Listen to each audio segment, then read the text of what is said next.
안녕하세요. 세상을 보는 창, 세상을 여는 창, 세상을 바꾸는 창, 김창인의 창 시작하겠습니다. 곳곳에서 나라를 새로 세워야 한다는 희망이 넘실나고 있고요. 한편으로는 내란 세력들의 준동도 만만치 않게 진행되고 있습니다. 오늘은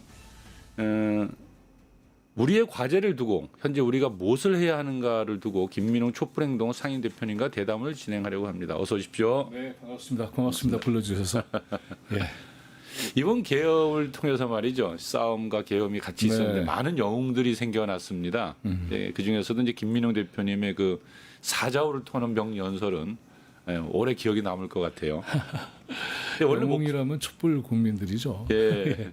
원래 목사님이시잖아요. 네, 목사이기도 하고 방송인도 했고 교수 생활도 했고 뭐 여러 가지 했습니다. 근데 원래 이렇게 좀 네, 조곤조곤 설교를 하셔야 되는데 미쳐 돌아가는 정세가 네. 목사님을 광야의 선지자로 만드신 듯합니다. 원래 성격은 어떠세요?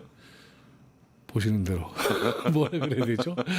예, 뭐 매사에 좀 적극적인 편이죠. 예. 그리고 아무래도 이제 부당한 것에 대해서는 좀 견디지 못하고 네.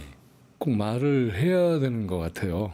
그리고 이제 설교 조근조근이라고 얘기를 했는데 조근조근하게 대담을 또 대화를 이렇게 나누는 경우도 있지만은 그러나 이제 시대의 육성을 전해야 되는 그런 사항도 있잖아요.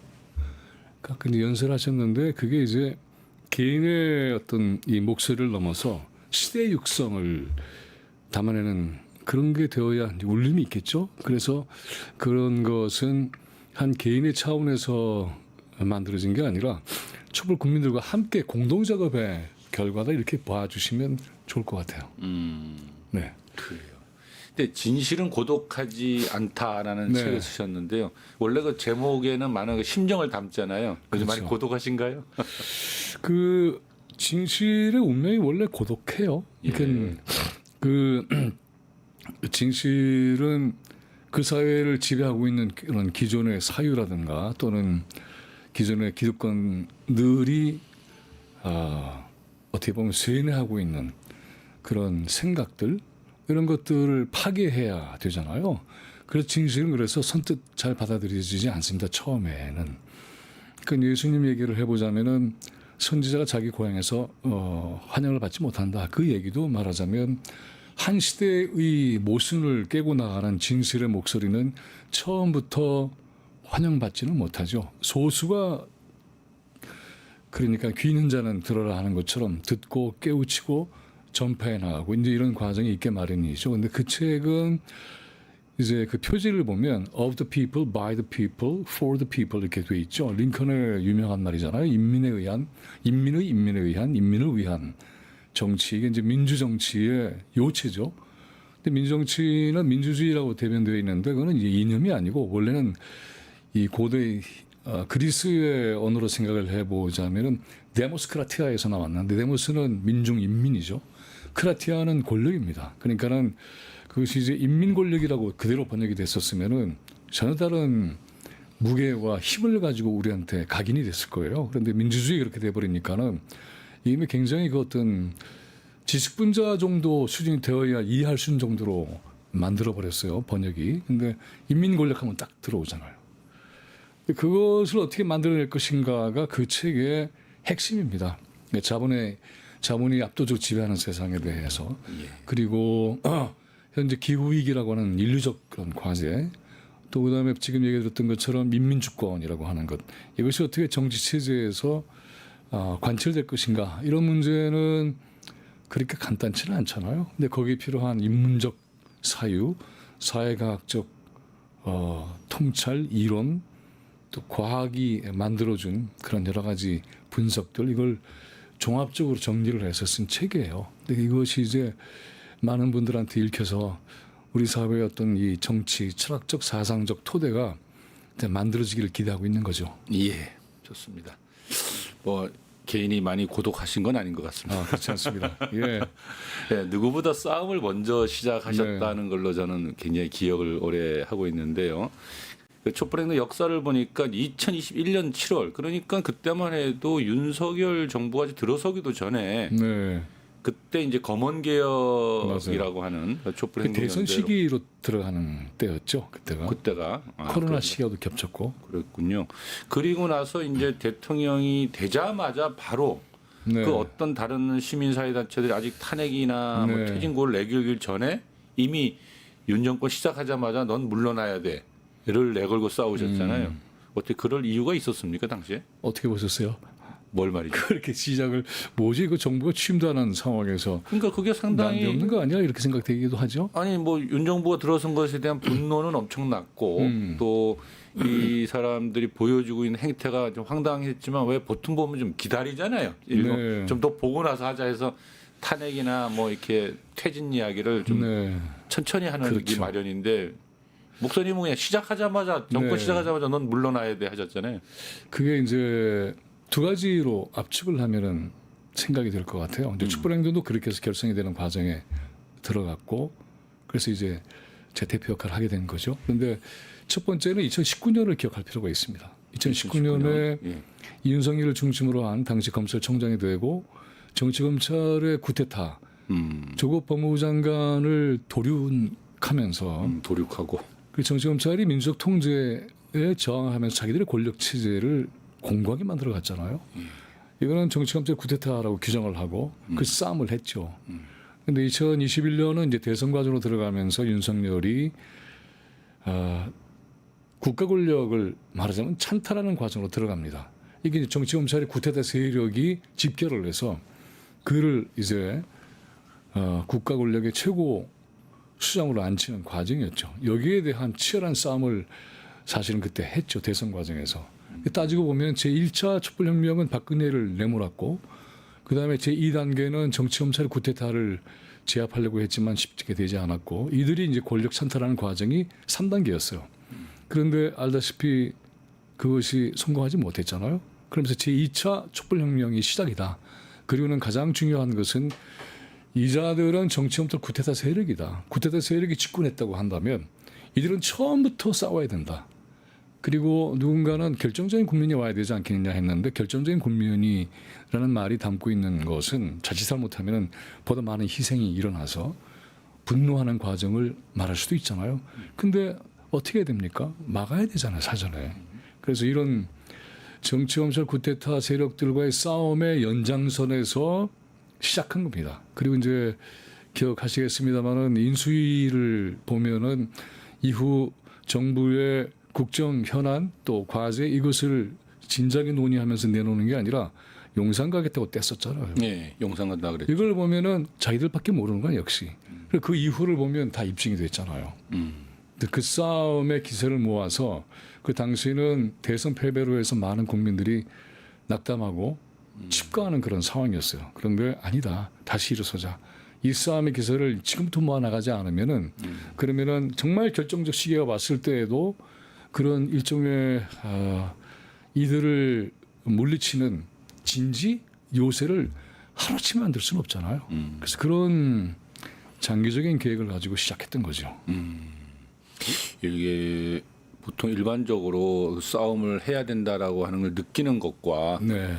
권력을 쥐고 가장 기세등등할 때 바로 너는 아니야라고 네. 그걸 외치고 싸우는 것과는 또 좀 다른 문제인데 그런 의미에서 보시면 지금의 그 계엄과 파면에 이르는 이 전 과정을 보면서 느끼는 소외가 좀 남다르실 것 같은데 간략하게 그걸 그렇죠. 이게 기본적으로 칼로 승제 칼로 망한 것처럼 예. 정치검찰 구태를 통해서 잠시 이겼던 것 같지만은 사실은 자기들이 파멸할 무덤을 스스로 판 거죠. 쿠데타로 일어선 자, 쿠데타로 망한 거죠. 쿠데타로 일어선 자, 그렇죠. 쿠데타로 망했다. 네, 그래서 네. 이런 과정에서 이들의 역사적인 본이 돼서 네. 다시는 이와 같은 국민의 주권을 찬탈하는 것은 용납할 수 없다는 게 이제 확정되는 거죠. 촛불행동이 출범했을 때에 그러니까는 이제 4월 19일이 촛불행동 출범일입니다. 예. 4.19 혁명의 정신을 길어서 근데 그때 시작하면서 선언했던 것은 주권혁명이었습니다. 그러니까 주권자가 주인이 되는 그런 세상. 그래서 헌법을 보면은 모든 권력은 국민에게서 나온다고 했는데 사실은 그것이 권력을 쥔 자들에게 사실 어떤 정장성을 마련해 주는 그러한 역할밖에 못 하고 있단 말이죠. 국민에서 나온다는 정도가 아니라 주권자 국민이 최고 권력이다 이렇게 헌법에서 명시해야 돼요. 그리고 만약에 최고 권력자 국민들의 주권자의 주권을 침해할 경우에는 그대로 타도해버린다라고까지 써놔야 돼요. 헌법에서. 바로 타도한다. 헌법 전문에 있어야 되는 거예요. 그렇죠. 바로 타도한다. 타도한다. 그 최고 권력자는 주권자 국민이다. 그래서 다시는 이런 것들이 고개를 쳐들지 못하게 만들어 버려야 하는 것이고 이제 그런 과정에서 보면은 사회자께서도 아시겠지만은 요즘은 이제 주권자라는 말 굉장히 잘 쓰잖아요. 네. 그렇죠? 네. 한 2, 3년 전만 하더라도 이 말이 그렇게 중요하게 써지지 않았어요. 그리고 국민이 명령한다는 말도 꽤 쓰이잖아요. 이게 이제 자랑처럼 비춰질까봐 말씀드리기는 조심스럽지만은 촛불행동에 모인 촛불 국민들이 내세웠던 구호고 주장이었습니다. 예. 네. 그 주권자 국민의 명령을 따르지 않는 국가기관은 처벌받거나 예. 폐기해버리거나 언제든지. 개혁한다. 예. 네. 언제든지.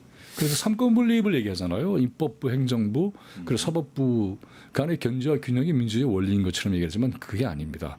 이들 전부는 주권자 국민에게 복종하고 봉사해야 되는 기관이에요. 그게 더 큰 원리죠. 가치고 원리다. 그러니까 견제와 균형이라고만 한다면은 예. 이미 어떻게 보면은 기득권이 요새가 돼버린 측면이 있어요. 입법부, 사법부, 행정부 전부가. 그렇죠. 입법부는 이제 선출기관이기도 하지만은 예. 사법부는 아니잖아요. 예. 행정부는 대통령 하나만 선출되고 예. 나머지는 아니잖아요. 아니죠. 그냥 관료체제 기득권이 있는 거죠. 근데 이들이 견제균형이라고 하는 것은 요새화된 자기들의 기득권을 조절하는 기능에서 그치는 것이지 그것이 주권자 국민을 위해서 봉사하고 복종한다까지는 못 가고 있잖아요. 근데 예. 그것까지 달성을 해야 견제와 균형을 넘어서는 주권자 국민들에 대한 또는 인민들에 대한 철저한 복종, 또 봉사 그리고 명령을 떠받드는 기관으로 만드는 것이 민주정치의 매우 중요한 제도적 요체다 이렇게 말씀드리고 싶어요. 예. 예. 네. 아주 오늘 굉장히 귀한 말씀을 듣고 네. 있는 것 같습니다. 근데 지금 약간 좀 얘기를 좀 바꿔보죠. 네. 이제 대통령 선거가 그 싸움의 결과물로 또 이제 우리 앞에 다가왔는데요. 네. 지금 보면 이제 각 당이 이제 경선을 펼치고 있어요. 민주당도 경선에 들어갔고, 저 국민의힘은 보니까 뭐 거의 처음에 20명에 가깝다 하더니 이제 말이 좀 추려지는 네. 것 같고, 조국 혁신당은 거의 뭐 후보 추려지는 게 아니라 나오지 못하게 해야죠. 사실은. 네. 그리고 조국 혁신당은 이제 후보를 내지 않겠다. 진보당, 정의당은 후보를 내기 위한 노력이 좀 들어간 것 같고, 아무튼 전부 다 이렇게 네, 각 네. 당이 좀 이제 여러 가지 입장을 그렇죠. 가지고 대선에 임하고 있는데요. 대표님 보실 때 이 네. 대선의 승리의 비책이 뭐냐 이게 하나가 있고요. 네. 그리고 또 하나는 이게 사실 각 당들한테는 안타까운 얘기지만 어후명이다, 뭐 어대명이다 이제 이런 얘기가 나오고 있지 않습니까? 어차피 네. 또 이재명 대표가 네. 후보가 될 거고 대통령이 되지 않겠냐라는 또 이 대세론이 상당히 번져 있는데요. 그렇죠. 여기에 대해서도 그러니까 이재명 후보에 대한 평가도 좀 함께 해주시고 또 이 대표님이 이 대선 전체 승리를 위한 네. 비책도 좀 한번 말씀해 주십시오. 대선 승리의 구조적 요체는 너무나 분명하죠. 내란 측의 윤석열과 내란 세력들을 척결하고 이들을 제압하는 범국민적인 총집결이 구조적 토대죠. 범국민적 집결이 필요하다. 그렇죠. 네. 현재 그래서 다행스럽게 야 5당이 집결을 했죠. 하나의 전선으로 모였죠. 이 하나의 전선으로 모여서 명확하게 내란 세력들을 제압하고 종식하고 민주정부를 건설하겠다. 이게 촛불행동도 그런 제2단계의 운동을 펼치고 있어요. 그런데 서로 일치하는 거죠. 그리고 후보가 잘해야 되죠. 무엇보다도. 근데 이 과정에서 가장 중요한 것은 뭐 여러 가지 앞으로 정책 토론이 있을 거예요. 그리고 거기에 대한 논의도 전개가 될 텐데 저는 가장 중요한 것이 이 범국민적인 집결을 했을 때 이 세력 그리고 후보 자신이 신뢰를 만들어내는 게 가장 중요하다고 봐요.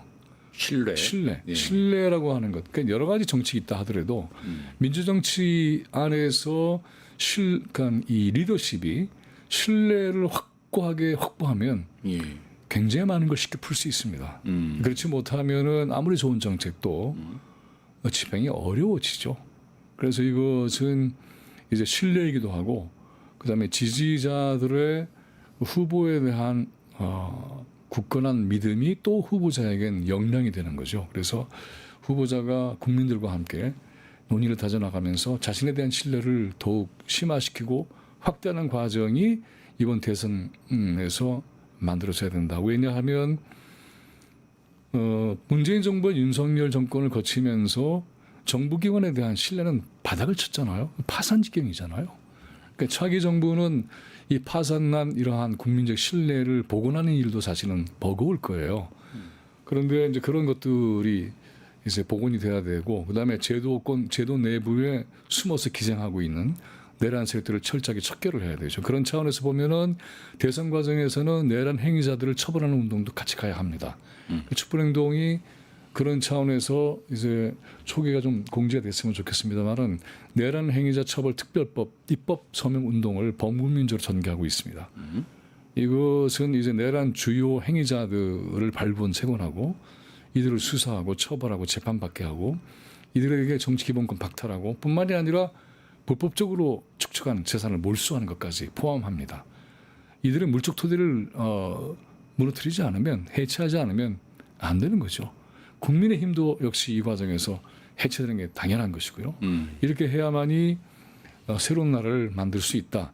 그렇지 않으면 민주정부가 건설됐다 하더라도 이들이 끊임없이 교란과 혼란을 만들어내서 그래서 정부의 기능을 약화시킬 수가 있고요. 그러다 보면은 국민들이 새로운 정부에 대해서 기대를 걸었던 것이 점점 낙담으로 변할 수도 있잖아요. 그래서는 안 되는 거죠. 근데 이 내란 세력을 척결한다라고 하는 문제가 자꾸 이제 어떤 프레임으로 가냐면 정치 보복이자라는 네. 차원으로 많이들 이야기가 되잖아요. 네. 근데 이게 정치 보복을 하지 않겠습니다는 얘기를 자주 하는데 이재명 네. 대표도 보니까 그런 네. 얘기를 하고 있던데 어떻습니까? 이 내란 세력을 척결한다. 재산까지 네. 몰수하고 완전히 다시는 발 못 붙이게 하겠다라는 것과 정치 보복이라는 개념의 차이가 정확히 뭡니까? 정치 보복은 개인 대 개인에 있어서의 보복일 거예요. 그런데 보복을 만약에 굳이 써야 된다고 한다면은 국민들은 보복해야 됩니다. 이자들에게.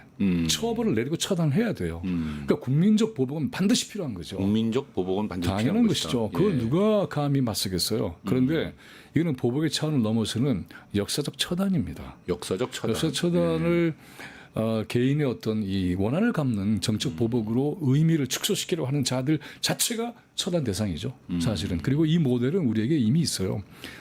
어디- 20세기 중반에 1945년 이후에 네. 이 땅의 친일 매국 세력들을 청산하는 과정은 굉장히 중요했던 거잖아요. 그러나 미군정 하에서 좌절됐고 못했죠. 이승만 정권에 의해서 또한 이것이 이제 해산당했던 그런 비극이 있잖아요. 그 토대 반민특위를 위에 말하는 이제 거죠. 예. 그렇죠. 반민특위 그 이후에 친일 매국 세력들이 활기를 치게 됐고 그 여파가 지금까지 80년 동안 이루어지고 있는 거 아니에요? 그러니까 이들을 척결하는 것은 얼마나 중차대한가 하는 것을 알 수가 있고 지난 80년 동안에 깊이 뿌리내린 이자들을 솎아내지 않으면은 이들은 또 다른 여러 가지 모습으로 변장하고 위장하고 기생해서 우리 사회를 좀먹어 들어갈 것이고 교육에서 언론에 이르기까지 우리의 민족적 국가적 사유를 뒤흔들고 말 겁니다. 지금 우리 보고 있잖아요. 대표님 그러면은 지금 우리가 대선을 승리해야 된다는 것과 이 사회 대개혁의 개혁의 과제가 있다고 할 때 네. 개혁의 과제 1번은 뭐라도 내란 세력 척결이 당연합니다. 개혁의 과제 1번이다. 그래서 야후당이 이제 합의한 그 원탁회의의 2차 선언문도 내란 종식을 전면에 내걸었죠. 그럼 내란 세력을 척결하기 위해서는 어떻게 해야 됩니까? 내란 행위자들을 추적해서 발본해야죠. 그래서 이들을 찾아내야죠. 당장에 그리고 주요 행위자들은 그대로 우리는 다 알고 있잖아요. 한덕수 최상목도 그렇고 현재 이제 재판 중인 자들, 쿠데타에 가담하고 주도했던 자들, 이러한 자들이 다 내란 행위자들이죠. 지금 이 자들에 대한 재판이 밀실법정에서 이루어지고 있어요. 이걸 하고 있는 지기현도 내란 공범이라고 봐야 됩니다. 그래서 그것은 법정이 아니고 쇼에 불과해질 수가 있는 것이고 파면 이후에도 여전히 우리 국가 시스템에는 일종의 우리가 이제 그 딥스테이트라는 용어를 쓰잖아요. 예. 내면에 깊숙이 숨어 있는 그러나 실질적으로 미국의 고난을 실질적 가지고 가지고 주의다 있는 그러죠. 예. 그런 정부 역할을 하는 국가 세력들이 있는 거죠. 그런데 보면은 지금 그래서 한덕수 최상목의 탄핵이라는 게 왜 중요하냐면 이들은 윤석열의 지령을 받고 움직이는 자들이에요. 그리고 이들이 지금 보면은 주요한 국가 기관의 인사를 그대로 집행하고 있어요. 그렇게 되면은 이자들이 있는 한 민주정부는 이자들을 통해서 뭔가를 집행해야 되는데 그게 제대로 되겠습니까? 하루빨리 그럼 체포를 해야 되는데 현재의 상태에서 막 체포할 수는 없는 것 아닙니까? 그래서 특별법을 만들어야죠. 특별법을 조속하게. 그래서 조속히 만들어서 저는 대선 과정에서도 만들어야 된다고 봐요. 대선 과정에서 그래서 이것은 이제 이 특검의 수사 기능까지 가지고 있어야 됩니다. 조사하는 정도로 끝나서는 안 돼요. 그러니까는 지금 일단 야후당에서는 이와 비슷한 반헌법 행위에 대한 특별조사위원회에 대한 구상을 내놨는데 이게 보면은 세월호와 이태원 참사도 보면 특검 수사 기능이 없어요. 그러니까는 조사권만 있는 거죠. 그렇게 되면은 그 조사는 기능을 제대로 발휘할 수가 없습니다. 강력한 강제 수사권이 있어야만 조사도 제대로 돼요.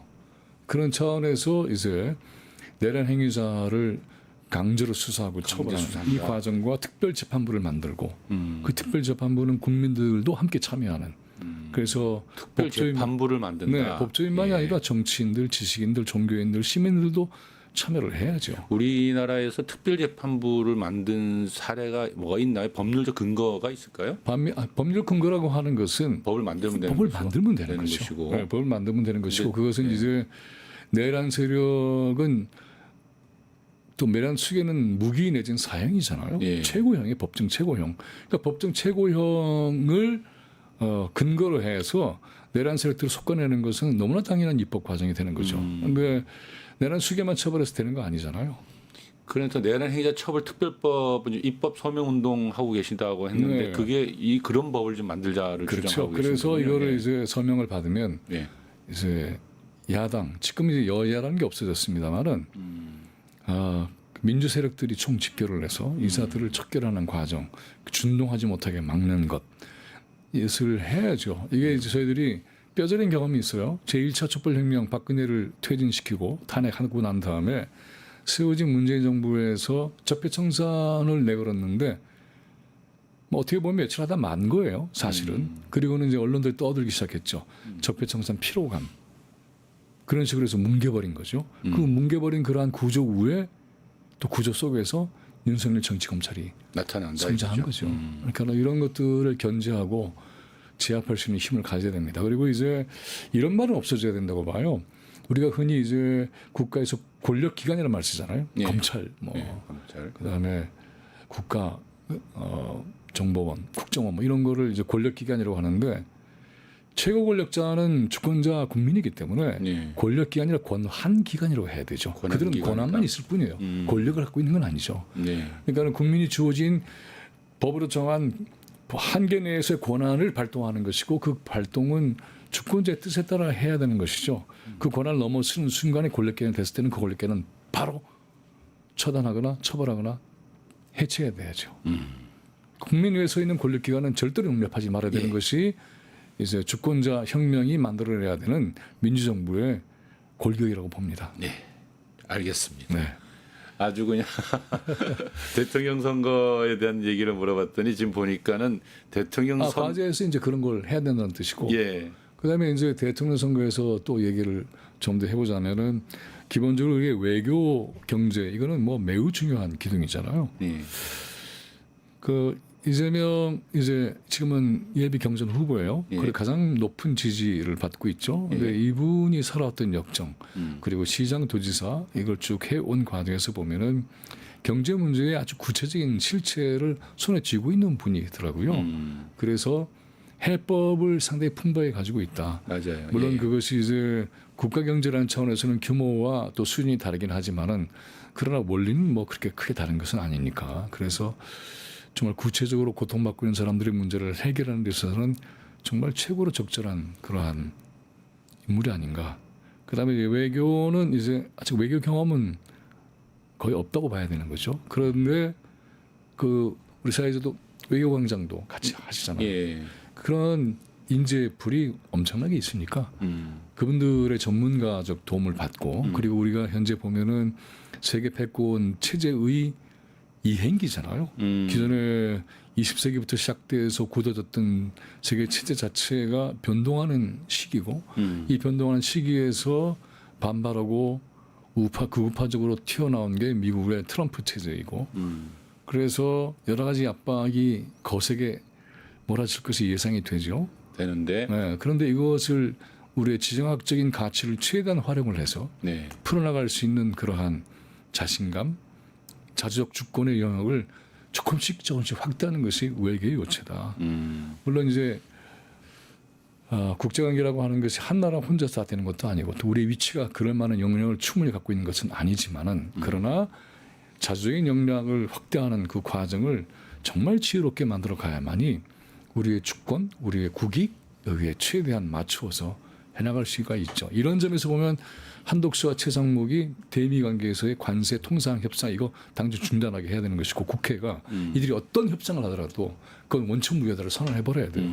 이자들은 만약에 최소한의 임무가 주어진다고 한다면은 현재 상황이 어떻게 돌아가는지를 정확하게 파악을 해서 국회에 보고하는 정도 그걸로 끝나야 되죠. 그래요. 아유 뭐 얘기가 아주 자연스럽게 네. 그저 우리 외교 문제로 넘어왔는데요. 네. 그런데 실제로 지금 대표님은 오랫동안 사실 미국의 그 패권이나 제국주의 형태를 비판해 오셨잖아요. 그렇죠. 그런데 이제 현재 트럼프가 보여주고 있는 모습을 보면 어찌 보면 이제 동맹을 수탈하겠다는 의지를 네. 보여주고 있단 말이죠. 동맹 오래전부터 수탈해 왔어요. 그런가요? 네. 아무튼 근데 지금 현재 일반 관세를 중국을 제외하고는 이제 일단 유예를 시켜서 네. 숨을 좀 돌리나 했는데 여전히 이제 개별 협상을 통해서 그 거액의 수탈을 이제 해 들어가겠다고 네. 하는 의지는 뭐 더 강하게 좀 표출하고 있는 거 아니겠습니까? 더더욱이 그렇죠. 또 네. 방위비 분담금 문제도 또 여전히 제기되고 있고요. 네. 그런데 현재 이 사실상 윤석열 정부에 의해서 많이 망가져 있지 않습니까? 너무 많이 망가졌죠. 뭐 너무 한미일 동맹은 유례 없이 강화는 되었는데 중국과의 관계도 상했고 러시아의 관계도 네. 상했고 그리고 또 남북 관계는 완전히 파탄 나 버렸고요. 그렇죠. 그러면 이제 아까 그 트럼프 시대라고 하는 미국의 압박이 갖고 있는 것이나 향 우리 정부가 새롭게 이제 등장한다면 어떤 길을 가야 하느냐에 대한 간략한 좀 설명 좀 큰 해주세요. 틀로 보자면 네, 미국은 이제 체제 이행 과정에서 자기의 역량이 지금 위축되고 있는 걸 절감하고 있어요. 미국이 지금 무너져 그렇죠. 내리고 있다라는 예, 그래서 건가요? 그거를 어떻게든지 버텨내 보려고 네, 하는 거죠. 그러니까 이건 트럼프 자체만이 아니라 미국 전체가 가지고 있는 모순이 드러난 사건이죠. 있을 때에 새로운 방식의 협력 체제를 구축하는 것이 훨씬 지혜로운 것인데 굉장히 난폭하게 하고 있잖아요. 이건 자충수다. 그래서 이미 덜커덕거리기 시작했죠. 곳곳에 적을 많이 세상에 만들었어요. 아주. 그래서 혼자 사는 것도 아니고 모두를 적으로 삼아서 이루어진 건 하나도 없습니다. 그리고 그런 과정에서 이제 우리가 어떻게 해야 될 것인가 중요한데 첫째 군사 문제만 우선 들어보면 한미일 동맹이라고 말씀하셨는데 이것은 전쟁 체제 자체예요. 그래서 그렇죠. 이런 한미일 군사 체제라고 하는 것을 재검토를 해서 전쟁 체제적 요소를 과감하게 척결해야 됩니다. 특히 일본과의 관계는 군사적으로 완벽하게 정리해내지 않으면은 한 번도 미래는 없습니다. 그 또 하나는 이제 러시아와 중국과의 관계를 보다 긴밀하게 만들어 가야 되는 거죠. 이건 우리의 주권의 영역이에요. 그런 차원에서 과감하고 자신 있게 러시아와 중국과의 관계를 복원하는 것. 이것이 또한 대미 관계에서 우리에게 굉장히 중요한 외교적 지렛대가 될 수가 있죠. 이것은 어떻게 보면 키신저와 같은 그런 이 현실적 외교 정책이 필요합니다. 과감하게 그걸로 우리 지정학적 가치를 최대한 높이는 거죠. 네, 그것이 두 번째 그렇게 되는 것이고 세 번째는 이제 경제 역량인데 지금 이재명 후보의 경우에는 AI에 대한 얘기를 하셨는데 뭐 그게 굉장히 중요해요. 그런데 그것과 함께 우리가 무너졌던 남북 관계를 신속하게 복원해야 됩니다. 복원해서 이것이 한반도 전체에서 대륙 경제와 접목하는 굉장히 중요한 전체적 틀을 만드는 길이다. 이것까지 내어놓으면은 그러면 아주 거시적인 그러한 환경 변화에 대한 대응 전략 이것이 명료하게 나오지 않을까 그렇게 기대합니다. 근데 이번 대선에 네. 과연 이 미국이 적극적으로 개입을 할까요? 그러니까 미국은 언제나 개입해 왔어요. 1945년부터 지금까지 개입해 왔죠. 한국 대선에 개입한다. 당연히 개입하죠. 이재명 후보에 대한 비토가 확실하게 있나요, 미국이? 미국의 그 Congressional Report라고 하는 것 있죠. 미국의 의회의 정치 기관이에요. 네. 그게 한국 언론에 잠깐 나왔다가 이제 사라졌지만 그 리포트는 confidential한 말 쓰죠. 비밀 또는 non-confidential 공개된 이런 건데 공개된 자료만 이번에 보도가 됐지만 거기에는 이재명 대표에 대한 비토가 분명한 자료가 나왔죠. 나왔어요. 문제가 되는 거죠. 그리고 작년에 그것은 있었던 의회 그 조사 맞습니다. 보고서 의회 조사 말하는 보고서입니다. 근데 그런데 그때 이거는 트럼프 그 시대가 아닌 것 아닌가요? 그건 마찬가지인가요? 관성을 가지고 네. 미국의 의회가 한국 정치를 이해하는 기본 데이터예요. 그러니까는 우리가 예를 들어서 우크라이나 자세히 모르잖아요. 예. 이태리 정치 자세히 모르잖아요. 예. 근데 미국의 정치인들이 의회 조사 보고서를 우선 믿고 그걸 기본으로 해서 정세 인식을 하게 된다면은 어떻게 될까요? 그러면서 보면은 이재명 후보가 미국의 이익과는 일치하지 않는 점이 있다. 이건 문제 아니야? 이렇게 그렇죠. 써놓은 거죠. 친중 이거는 반일적 네, 후보다 그렇죠. 뭐 이런 그렇게 얘기도 있었죠. 되면은 예. 이제 미국으로서는 동아시아에서 매우 중요한 자신의 그 기지 또는 진지의 성격을 한국이 가지고 있는데 그거를 이끌고 갈 지도자 또는 지도자 그룹이 자신에 대해서 뭔가 이의를 제기하거나 문제를 제기하는 세력이 오면은 달갑지 않겠죠. 노골적으로 개입하기는 어렵죠. 과거처럼. 그래서 여러 가지 방법을 동원하는 거 아닙니까? 그러니까 한독수나 최상목 같은 자들을 띄워주거나 그들에게 대미 협상력이 굉장히 있는 것처럼 만들어주거나 또는 한덕수와 대화를 시작하고 띄워주는 자체도 이미 대선 그렇죠. 개입의 일종의 그렇죠. 한 모습이다라는 거죠. 세상에 어떤 나라의 대통령이 상대의 권한대행 또는 국무총리에게 대선을 할 거냐 묻는 게 있습니까?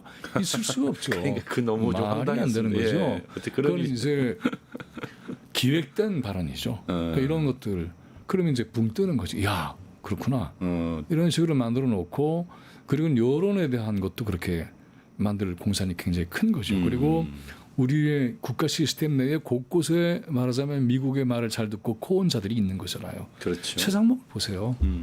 반국가적인 행위를 했잖아요. 미국 국채를 사들였잖아요. 예. 그래서 우리의 원화 가치가 떨어지면 그건 돌이 올라가는 그런 이해 충돌을 아주 내놓고 노골적으로 44억 자산가가 재산이 많지는 않지만 아마 100억, 1000억 하는 자들과 올려놓으니까 44억이 별거 아닌 것처럼 생각되는지 모르겠지만은 매국노죠. 그러니까 이런 자들이 누구 말을 듣겠습니까? 그리고 재무장관 만나서 뭘 하겠다는 거 아니에요?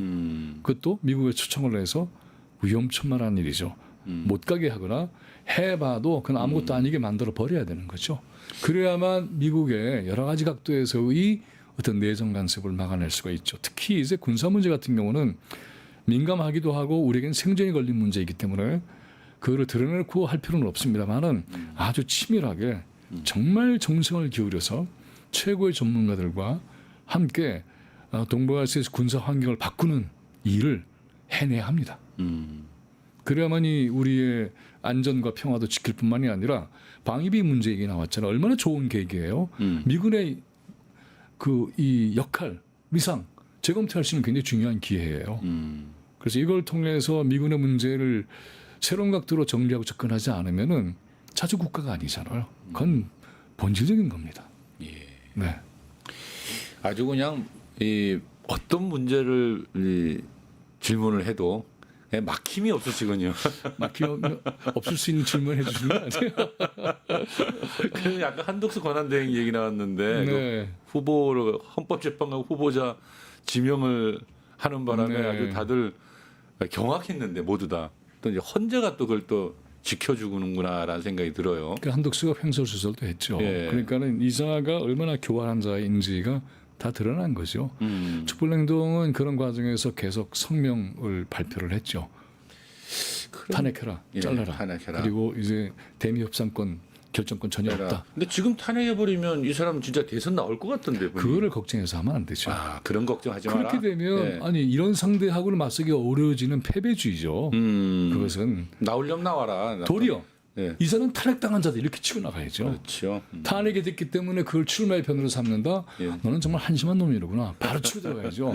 예. 국민적 신뢰를 저버리고 그다음에 내란 행위에 동조한 주모자이기 때문에 그리고 헌재의 우현 판결을 그대로 맞서서 위헌 행위를 매일 했던 자.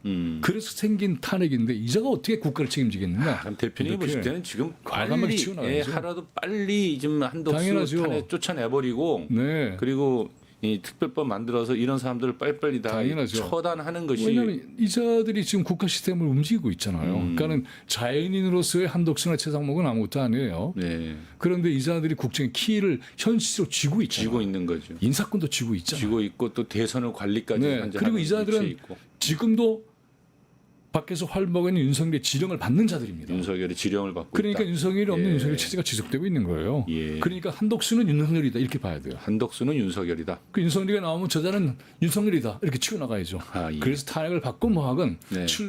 출마하겠다. 또 하나의 윤석열이다. 우리 용납할 수 있겠느냐. 예.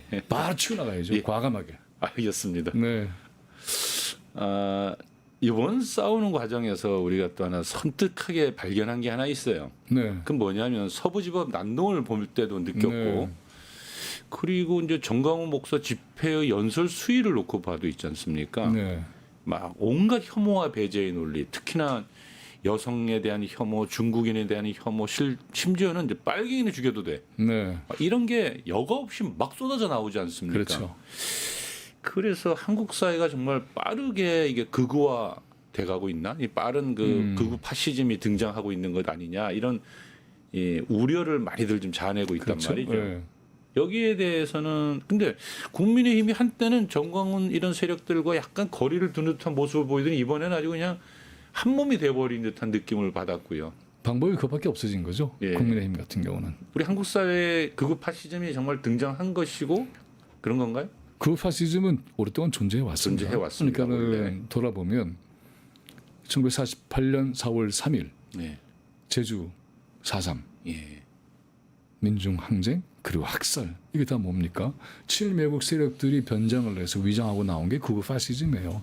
그 이들이 군사주의로 국가 권력을 찬탈한 게 5.16 그리고 5.18 박정희와 전두환 이런 세력들 아니겠습니까?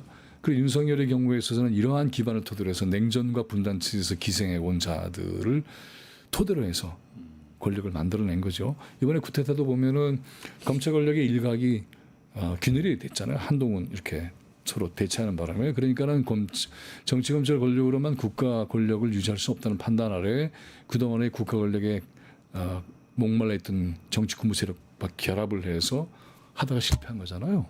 근데 이런 과정도 다 보면은 그 파시즘의 존재가 밑바닥에 있는 거죠.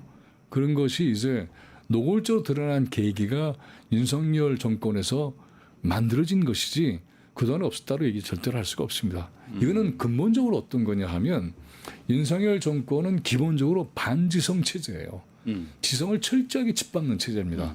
그러니까 앞뒤가 하나도 안 맞는 말을 그냥 거리낌 없이 하잖아요. 한덕수도 보면은 뭐 지명해놓고 발표만 했다라고 그런 식으로 뭉개고 윤석열은 뭐 계몽을 위한 평화적인 메시지를 담으려고 쿠데타를 내란 비상계엄을 했다는 식의 전혀 말이 안 통하는 지성을 철저하게 짓밟고 파괴한 자들을 토대해서 이들은 자연스럽게 자기 모습을 드러낼 수밖에 없어요. 전혀 지성적이지 않잖아요. 근데 이성의 붕괴라고 하는 것은 그만큼 참혹합니다. 그래서 우리가 복구해야 될 것은 이성도 복구해야 돼 우리 사회에서. 근데 기본적으로 보면은 촛불행동은 한 손에 촛불 한 손에 책 이렇게 얘기를 합니다. 책 굉장히 중요하잖아요. 정치 학습을 위해서는. 또 오늘의 시대에는 책을 안 읽어요. 그러다 보니까는 이 이성의 또는 사유의 체력 근육이 굉장히 허약해졌어요. 이 틈을 타고 극우 파시즘이 들어옵니다. 질문하지 않아요. 그 내용이 뭔지도 물어보지도 않아요.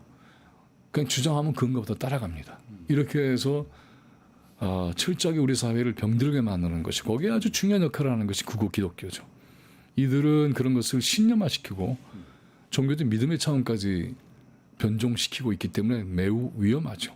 이들 또한 철저하게 척결해야 될 굉장히 중요한 병폐라고 봅니다. 함께 가는 거죠. 그러면은 그 이성을 상실한 극우 기독교 세력이 그 분단과 냉전의 이 산물로 등장한 극우 파시즘과 결합을 했다 이렇게 봐야 되는 그럼요. 거예요. 결합이 돼가지고 그 아까 뭐 빨갱이 죽여도 된다는데 네. 실제로 많이 죽였잖아요. 실제 4.3 이후에 여수, 순천도 그랬고 한국전쟁의 과정도 그랬고 얼마 전에 이제 인혁당 재건 사건에서 인혁당 재판 바로 다음 날 9명 중요한 민주 인사들을 박정희가 죽여버렸잖아요. 그랬죠. 그러니까 이런 과정들 하나하나가 이들 극우 파시즘의 생리가 되어버렸으니까 이제는 그렇게 못하는 게 원한에 찬 거죠. 미치겠는 거죠. 옛날 같으면 그냥 죽여버릴 텐데 지금 그럴 수가 없으니까 더 날뛰는 거죠. 굉장히 위험한 자들입니다. 그래요. 예, 오늘 아주 그냥 이 이야기를 하다 보니까 거의 어떻게 시간이 간지도 모를 정도로 너무나도 예. 활기차게 하셨는데요. 예. 대표님이 꿈꾸는 한국의 미래, 네. 우리 민족이 가야 할 길, 뭐 이런 네. 거를 좀 밝히시면서 아까 앞에서 못하신 말씀 있으면 좀 함께 해주시기 바랍니다. 뭐 당연히 이제 민주정부가 만들어져야 되겠죠. 그리고 민주정부의 민주 정치 그리고 자주적인 정부가 돼야 되겠죠. 많은 정책과 또 그걸 지평하기 위한 노력과 세계 체제 변화를 위한 우리의 역량의 동원들이 필요할 텐데 민주적인 정치 체제와 자주적인 주권 행사가 기둥입니다. 이거 없으면은 뭐든 잘 안 돼요. 그래서 이런 것들을 세워나가는 치열한 노력을 함께 국민적으로 해 나갔으면 좋겠고요. 그 다음에 모든 사람들이 평화롭게 살 수 있으면 좋겠어요. 자기들의 삶이 존중받고 저렴한 주권자로서의 인격, 그 삶, 그래서 불평등에 시달리지 않고 차별에 시달리지 않고 정치적인 탄압의 위협 앞에 놓이지 않고 그리고 젊은 세대들은 마음껏 자기 역량을 세계적인 수준에서 발휘를 해서 그 역동성이 우리나라를 전격적으로 변화시킬 수 있는 새로운 어떤 이 에너지가 가득 찬 세상이 됐으면 좋겠습니다. 그렇게 하면은 각 세대가 자기의 연령과 세대의 어떤 경험에 맞는 그런 역할 그리고 행복 이런 걸 연애할 수 있지 않을까. 그래서 이제 저도 나이가 좀 됩니다만은 이런 사람들은 이제 물러나서 좀 뭔가 자기가 원하는 여유로운 삶도 좀 살고 이랬으면 정말 좋겠습니다. 네. 예. 이 김민웅 대표님의 꿈 우리 네, 또 모두의 하나 그리고 꼭 하나 또 있습니까? 끝나겠습니다. 그리고 정말 원하는 것은 네. 이것을 하기 위해서는 노무현 대통령께서 남겨진 굉장히 중요한 말씀이 있으시죠. 깨어있는 시민들의 조직된 힘이 세상을 바꾼다. 촛불행동 회원이 되어주시기 바랍니다. 그래서 정말 이 세상을 바꿀 수 있는 지난 3년 동안에 끈질기게 투쟁해왔던 예. 이 시민들의 모임 조직이 이제 전국 단위가 됐어요. 이 힘이 점점 모아져서 10만 회원의 깃발을 들고 앞으로 우리가 꿈꾸는 세상을 만드는데 주역의 역할을 해줄 수 있으면 정말로 고맙겠습니다. 아이고 네. 감사합니다. 네. 이제 대담을 마치려고 합니다. 예, 워낙 까다롭고 쉽지 않은 주제를 너무 편하게 정리해서 감사합니다. 네. 함께해 주신 여러분 고맙습니다. 오늘 거침없이 소신을 밝혀주신 김민웅 대표님 감사합니다. 네, 고맙습니다. 세상을 보는 창, 세상을 여는 창, 세상을 바꾸는 창 김창현의 창이었습니다.